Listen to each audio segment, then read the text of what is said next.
I grew up as the responsible older brother to Marcus in our middle-class Chicago suburb. My parents always seemed proud of us both, but Marcus was their undeniable favorite. When Jessica entered our lives, I had no idea she would become the catalyst for my family's betrayal. One false accusation was all it took for them to choose a stranger over their own son. Before I share how my own family abandoned me over a lie, drop a comment telling me where you are watching from. Hit subscribe if you have ever been betrayed by someone you trusted. Now let me tell you how I lost everything. And then, got it all back. Life was going pretty well for me at 30 years old. I had secured a promising position as a software engineer at a startup with tremendous potential in downtown Chicago. My apartment was not fancy, just a one-bedroom place about 20 minutes from my parents' suburban home, but it was mine, and I had worked hard for it. Growing up, the dynamic between Marcus and me was always complicated. Despite being 3 years younger, Marcus seemed to hold a special place in our parents' hearts that I never quite managed to reach. He was the star quarterback in high school while I was president of the robotics club. He brought home trophies. I brought home straight A's. Somehow, his achievements always outshone mine in our parents' eyes. "Antonio, why can you not be more outgoing like your brother?" my mother would ask during family gatherings, her eyes drifting admiringly to where Marcus entertained relatives with his charismatic stories. "He just lights up a room." My father was no different. When Marcus dropped out of college after 2 years to find himself, Dad simply nodded and said, "Sometimes the traditional path is not for everyone." When I graduated with honors in computer science, his response was a pat on the back and, "Good job, son. Now time to start paying off those student loans." Despite this favoritism, I loved my family. I especially loved my brother, even as I repeatedly rescued him from the consequences of his poor decisions. There was the time he totaled his car and I loaned him $5,000 for a replacement. The time he got fired for showing up late repeatedly and I helped him pay rent for 3 months. The countless job referrals I provided that he invariably sabotaged with his unreliability. "You are such a lifesaver," Tony Marcus would say, using the nickname only he was allowed to use. "I swear I will pay you back this time." He never did, but I never expected him to. That was our relationship. I was the responsible one who fixed things, and he was the charming one everyone adored. Everything changed 8 months ago when Marcus brought Jessica to our parents' traditional Sunday dinner. She walked into our family home like she belonged there. Confident, beautiful, and utterly charming. With her perfect smile and designer clothes, she made quite the impression. "Jessica works in marketing," Marcus announced proudly, his arm wrapped around her waist. "She just landed a huge account with that new luxury hotel downtown." My parents were instantly smitten. My mother practically glowed with approval, while my father immediately launched into stories about Marcus's childhood achievements. I sat quietly observing as Jessica laughed at all the right moments and complimented my mother's cooking with practiced precision. Something about her felt rehearsed to me, but I pushed the thought aside. After dinner, when Jessica excused herself to make a phone call, I noticed how her voice changed completely, becoming sharp and businesslike. When she returned to the table, the sweet smile reappeared instantly. Over the next few months, Jessica became a fixture at family events. I tried to build a relationship with her for Marcus's sake, but there was always a wall between us. Whenever we were alone, her demeanor would shift slightly, the warmth disappearing from her eyes. Then I began noticing how she isolated Marcus. His weekly basketball games with friends suddenly stopped. He missed our monthly brother lunch twice in a row. When I called him, Jessica would often answer his phone. "Marcus is busy right now. He will call you back," she would say. He rarely did. 4 months after Jessica arrived in our lives, Marcus asked to meet me privately at a coffee shop near my office. He looked terrible. Dark circles under his eyes, constantly glancing over his shoulder. "I screwed up, Tony," he whispered, his voice cracking. "I owe some very dangerous people a lot of money." The story spilled out between nervous sips of coffee. Marcus had always enjoyed casual betting on sports games, but with Jessica's encouragement, he had graduated to high-stakes poker games in private clubs. What started as networking opportunities quickly descended into serious gambling debt, $80,000 to people who did not accept payment plans or excuses. They showed up at my workplace yesterday, Marcus said, his hands trembling. Said next time they would break something. Please do not tell Mom and Dad. It would kill them. Despite my disappointment, I agreed to help. I withdrew $40,000 from my savings money I had been putting aside for a down payment on a house and gave it to Marcus with the promise that he would stop gambling and pay me back when he could. You are a lifesaver, Tony.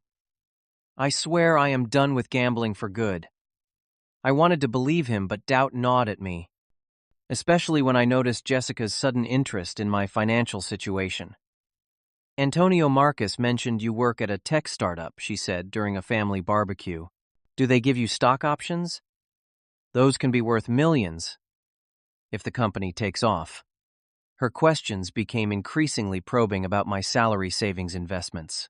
Once I caught her scrolling through my phone when I left it on the table while helping my mother in the kitchen. The tension between us grew, especially after I overheard a conversation between her and Marcus one night when they thought everyone had left the backyard.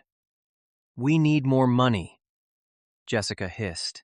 Those guys are not going to wait forever. What about asking Antonio again? I cannot keep asking him, Marcus replied. He is already suspicious. Then find another way, she snapped. Or, I will. I should have confronted them then and there. Maybe if I had everything that followed could have been avoided. But I wanted to give my brother the chance to come clean on his own. That was my mistake. 3 weeks later, our family gathered at my parents' house to celebrate my father's 60th birthday. Mom had prepared his favorite foods, and the house was decorated with balloons and old family photos. Despite the festive atmosphere, I could feel the tension simmering beneath the surface. Marcus and Jessica arrived an hour late. My brother looked stressed, continuously checking his phone. Jessica, however, was picture-perfect in an elegant blue dress bearing an expensive bottle of scotch for my father. Richard, this is that 18-year single malt you mentioned. Loving, she said, kissing my father's cheek. Only the best for our favorite dad. My mother beamed at Jessica. We are so blessed Marcus found you, dear. I volunteered to help in the kitchen, trying to escape the uncomfortable dynamic in the living room. As I chopped vegetables for the salad, I glanced through the doorway and froze. Jessica was sitting at the dining table, my laptop open in front of her. I had left it there earlier when I showed my father some vacation photos. Can I help you with something? I asked, walking toward her. Jessica jumped slightly, then recovered with a smile. Oh, Antonio, I was just admiring your vacation pictures. Greece looks amazing. She closed the laptop quickly, but not before I noticed she had been looking at my banking website, not photos. A chill ran through me, but before I could confront her, my mother called everyone to the table. Dinner was strained. I caught Marcus and Jessica exchanging tense glances several times. When my father began opening gifts, I temporarily forgot my concerns, enjoying the rare moment of family harmony. That harmony shattered 20 minutes later. I had stepped outside to take a business call when I heard shouting from inside the house. When I returned, the scene before me made no sense. My mother was crying, my father's face was flushed with anger, and Marcus was being physically restrained by 2 of my cousins as he lunged toward me.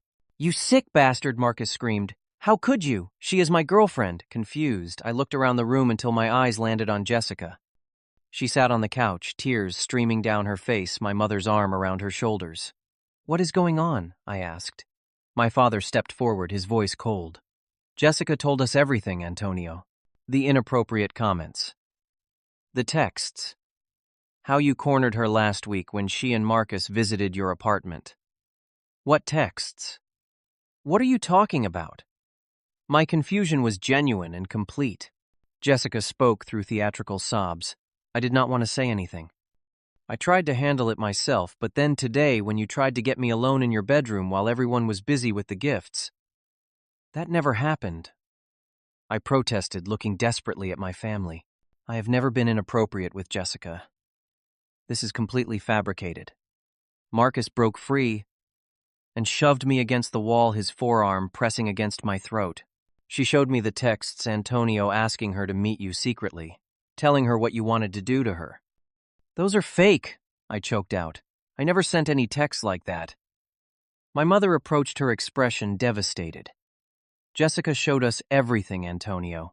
She even has screenshots where you threatened to hurt Marcus's career if she told anyone. The room spun around me. This could not be happening. Jessica had somehow manufactured evidence, and my family, the people who had known me my entire life, believed her without question. Mom, Dad, you know me, I pleaded. I would never do something like this. My father's expression hardened. We thought we knew you. Clearly we were wrong.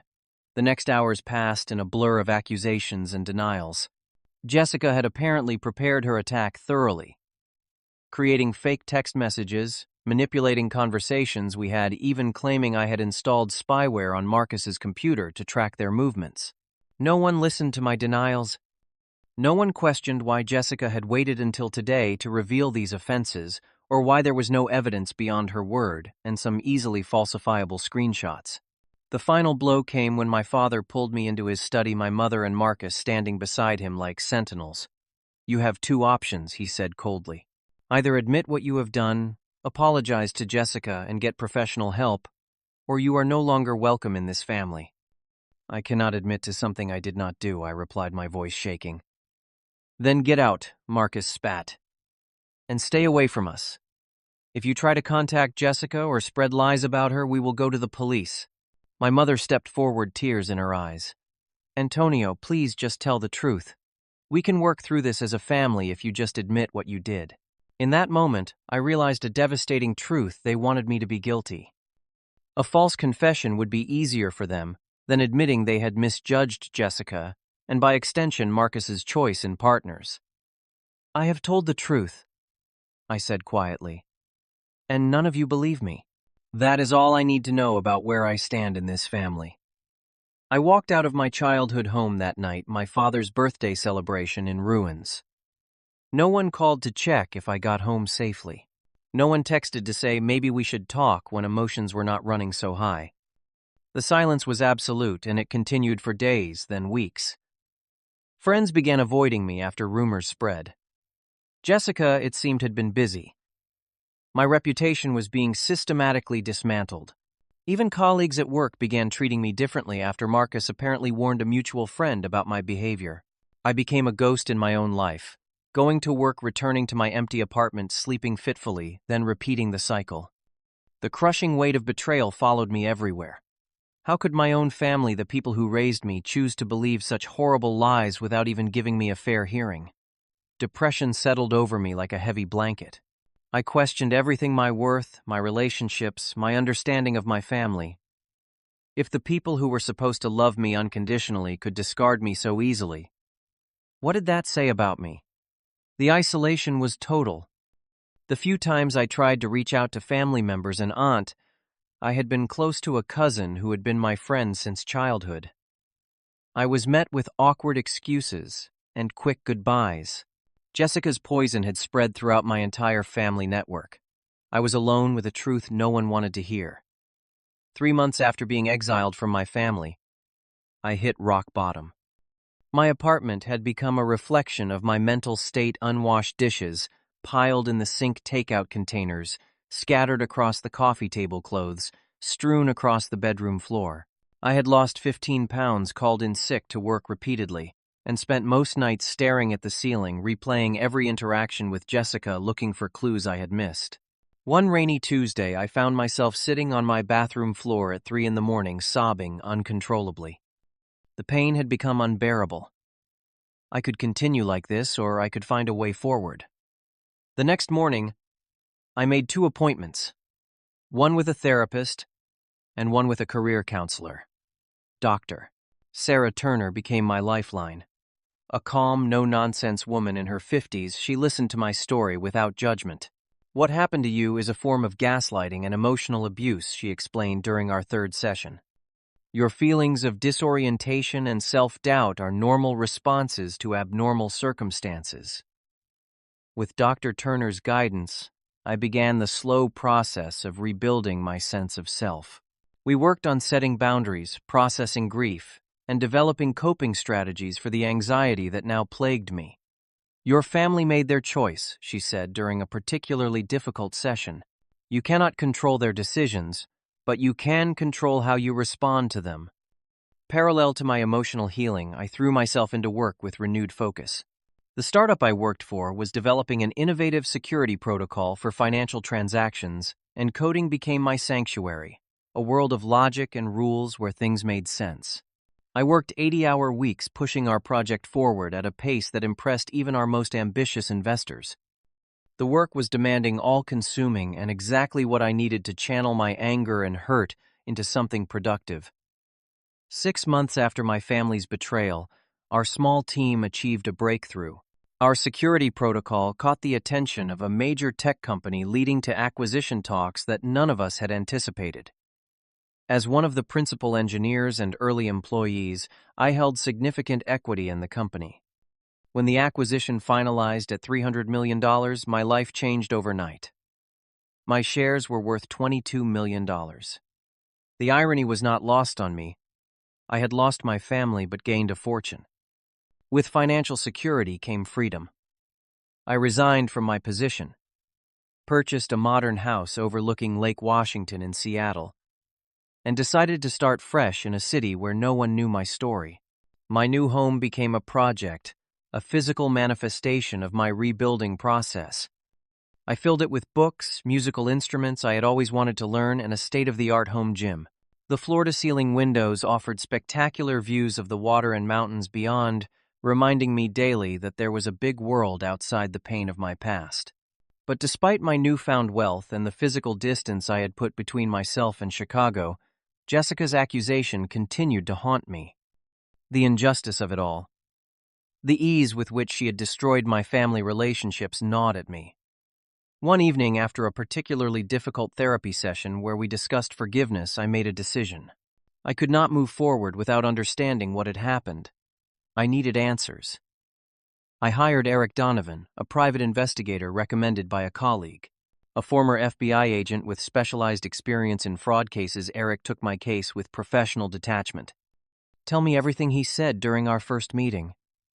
And I mean everything, even details you think are irrelevant. For 3 hours, I recounted every interaction with Jessica, every red flag, every strange comment. Eric listened occasionally, asking clarifying questions, taking meticulous notes. My gut tells me this is not her first rodeo, he said finally. Give me a few weeks. 4 weeks later, Eric presented me with a comprehensive file on Jessica Morris, except that was not her real name. Her actual name was Danielle Peterson, and she had a history of similar cons across 3 states. The pattern was always the same. She would target men from wealthy families, integrate herself into their lives, then create drama that resulted in financial gain. Sometimes it was fake pregnancies, sometimes medical emergencies, sometimes blackmail.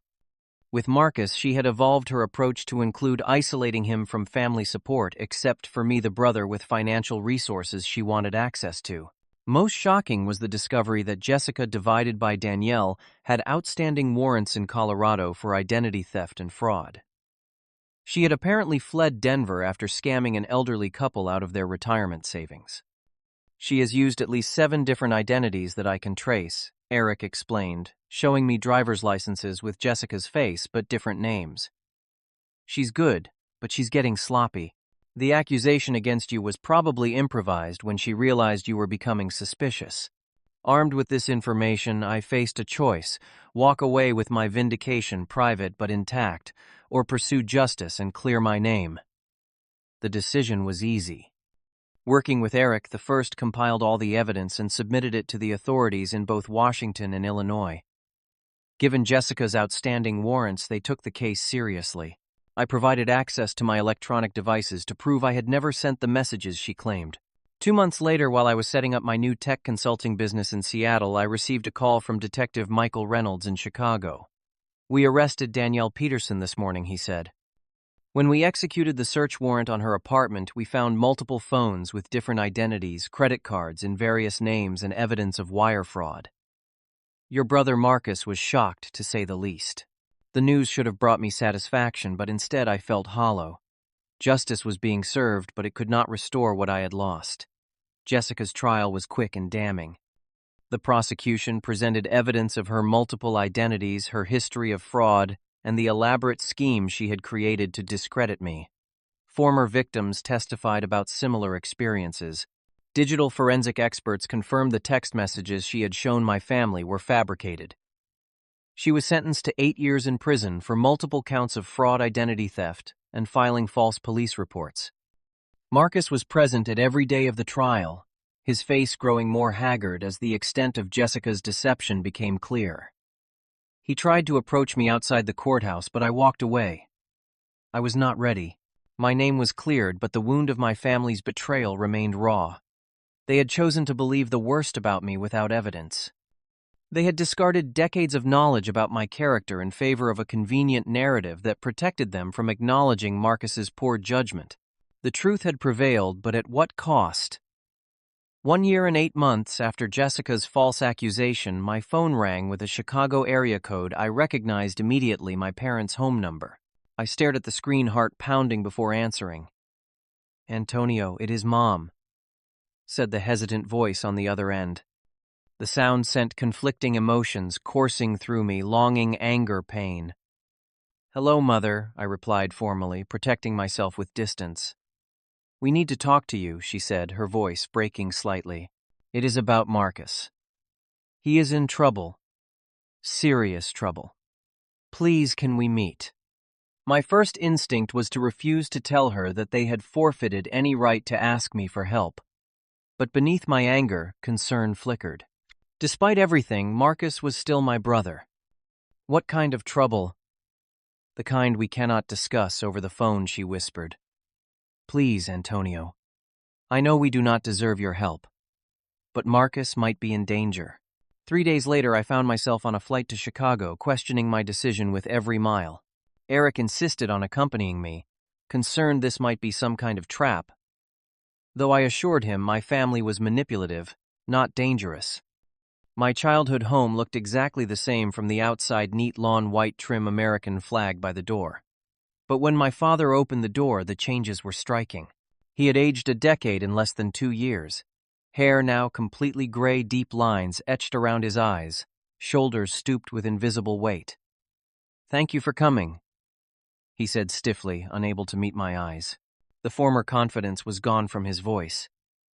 In the living room, my mother waited, looking equally diminished. Marcus sat on the couch, and I barely recognized him. His right eye was swollen, shut, his lip split, and he cradled his left arm, carefully suggesting broken ribs. "Jesus, Marcus," I breathed. "This is how they left him, as a warning," my father explained. "The next visit will be worse." The story emerged in halting fragments.